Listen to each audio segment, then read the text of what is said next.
A BBC vai fazer um curso de escrita feito pela escritora Agatha Christie. O problema é que ela morreu em 1976 e nunca fez nada nem semelhante com um curso de escrita criativa durante a sua vida. O que acontece, na verdade, é que utilizaram inteligência artificial para simular a voz e o rosto de uma escritora que morreu há quase 50 anos para vender um curso sobre criatividade. Então hoje eu quero discutir sobre o papel da arte como legado de artistas e escritores e como a gente pode aprender com os mortos sem precisar ser antiético e tirar eles do descanso eterno. Eu sou o Hiro, artista, pesquisador e professor de desenho. Se essa é a sua primeira vez no canal, já se inscreve e deixa um like. Quem é que pode nos ensinar a fazer arte? Quem é que tem a competência, né? Quem é capacitado para lecionar sobre processos criativos e artísticos? Quando uma pessoa que desenha, que escreve, que pinta, decide virar professor, ou seja, ensinar essa prática, ela pode tomar caminhos muito diversos. Um deles é, de fato, tornar-se professor, né? Então buscar, estudar e compreender, para além da prática artística em si, métodos de ensino, de didática, de pensar sobre os processos pedagógicos. Outra forma muito comum de ver isso é quando o artista ignora qualquer preocupação pedagógica para simplesmente tentar ensinar aquilo que ele sabe fazer, sem considerar se o percurso que ele fez, os acessos, as facilidades e as dificuldades que ele enfrentou vão ressoar de alguma forma nos seus alunos. Desconsidera, portanto, o caráter do diálogo no ensino. Claro que trazer experiência é muito importante para a sala de aula. É uma das formas pelas quais a gente estabelece uma relação de afeto com os estudantes, mas isso por si só não é suficiente. E justamente porque o processo de ensino exige certas competências que não se limitam a simplesmente saber o seu ofício, a sua prática, pois são coisas diferentes, você pode ser muito bom no que você faz e ao mesmo tempo não ter a menor capacidade de ensinar aquilo para alguém. E muitos artistas não elaboram ou não elaboraram sobre a sua própria prática. Não pensaram em didatizar isso. E não precisam necessariamente porque são competências diferentes. Muitos escritores não deixaram textos falando sobre o seu processo de escrita, por exemplo. Por outro lado, a gente tem textos e livros muito bons sobre escrita que vieram de grandes escritores, que tiveram esse ímpeto de elaborar sobre o processo artístico ou sobre as condições em torno da produção. O Edgar Allan Poe, por exemplo, ele escreveu A Filosofia da Composição, em que ele vai usar o seu próprio poema, né, O Corvo, para falar sobre métodos e procedimentos artísticos. A Virginia Woolf, por exemplo, ela escreveu Um Teto Todo Seu, e esse que é um livro que discute sobre questões de espaço, mas também de gênero, para falar sobre as condições materiais que uma mulher tem de produzir arte. A gente tem também as Cartas a um Jovem Poeta, de Hilke, em que a gente tem acesso a esse diálogo que ele estabeleceu a partir de conselhos sobre criatividade e processo. Tem vários. O David Foster Wallace, por exemplo, que é um baita escritor, foi professor universitário de escrita criativa por muitos anos e também deixou vários escritos, relatos e entrevistas sobre isso. No Brasil, por exemplo, eu gosto muito de um texto do Machado de Assis que ele escreveu, chamado Instinto de Nacionalidade, em que ele vai comentar e criticar uma série de escolhas artísticas que escritores da sua época estavam tomando, né? Principalmente em relação às influências francesas e às formas de representação de indígenas na literatura brasileira. É um texto que eu pesquisei bastante na graduação e que não só elucida muito sobre a própria obra do Machado e as suas influências, como também nos ajuda a refletir sobre as nossas próprias influências, né? Principalmente as que são impostas sobre nós, que na época eram a da França, né, e nos dias de hoje a gente pode pensar nos Estados Unidos. Ou seja, a gente tem uma longa tradição histórica em que escritores de todos os lugares do mundo deixaram registros importantes sobre os seus processos artísticos, dos quais a gente pode ler e aprender muita coisa. Estudar e buscar compreender a partir desses textos, né, sobre processo, organização, pesquisa e o exercício criativo em si. Sem falar no mais óbvio, né, que é o fato de que a gente tem aí centenas de milhares de anos de produção artística e literária à nossa disposição. Quadros e pinturas para olhar e fruir nos museus, livros de literatura de todos os gêneros e para todos os gostos, escritos ou traduzidos na nossa língua, disponíveis em bibliotecas ou mesmo na internet para que a gente possa ler. Porque todo criativo precisa, deve buscar conhecer, estudar, ler, consumir, se aprofundar em todo tipo de mídia em que é possível fazer arte. Não se aprende a ser criativo só com uma série de regras e estruturas prontas que vão te dar uma base formal para o seu trabalho.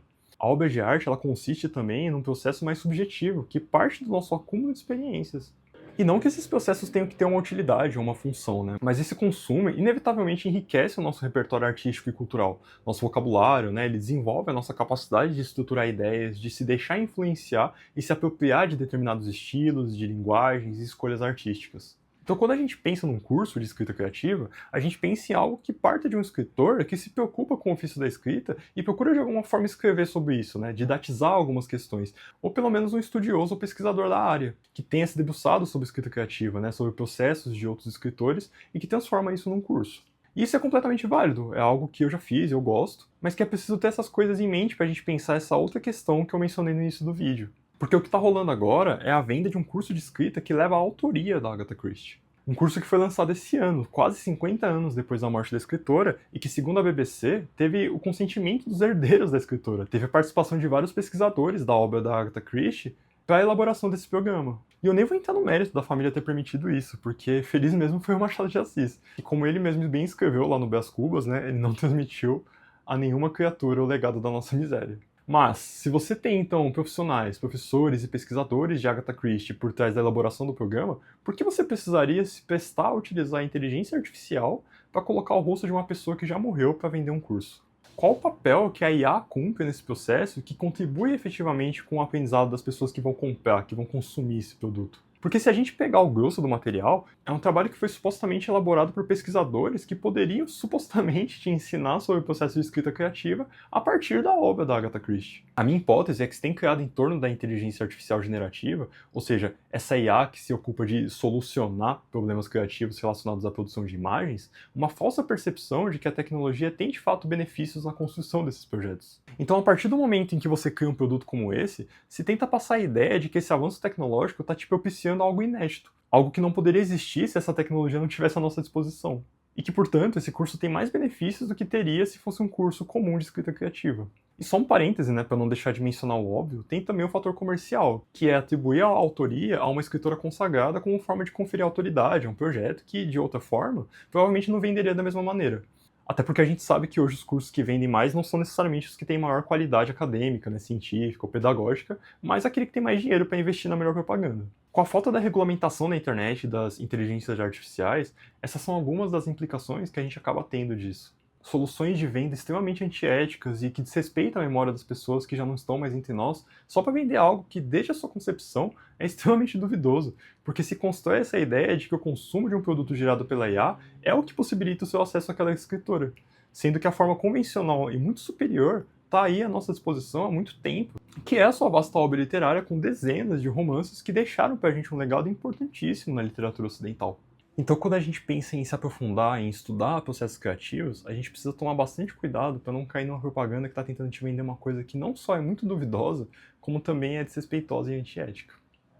Espero que você tenha gostado desse vídeo e muito obrigado por ter assistido ele até o final. Eu tenho tentado trazer algumas discussões também em torno da inteligência artificial, mas em contexto com outras práticas criativas, né, como a escrita e o desenho e a pintura também. Essa é uma outra forma da gente refletir sobre os malefícios que essa tecnologia tem trazido para a gente, não só enquanto uma big tech, né, que domina essa produção de maneira muito antiética, né, roubando propriedade intelectual de outras pessoas, mas também buscando uma validação a partir da criação desse tipo de produto, que visa, inclusive, reinterpretar uma noção de educação. Porque são cursos, né, são produtos educativos, né, ou supostamente educativos, que são pensados a partir dessas tecnologias, e não do ponto de vista pedagógico, não do ponto de vista da metodologia de ensino, né, da educação. É isso, muito obrigado e até o próximo vídeo.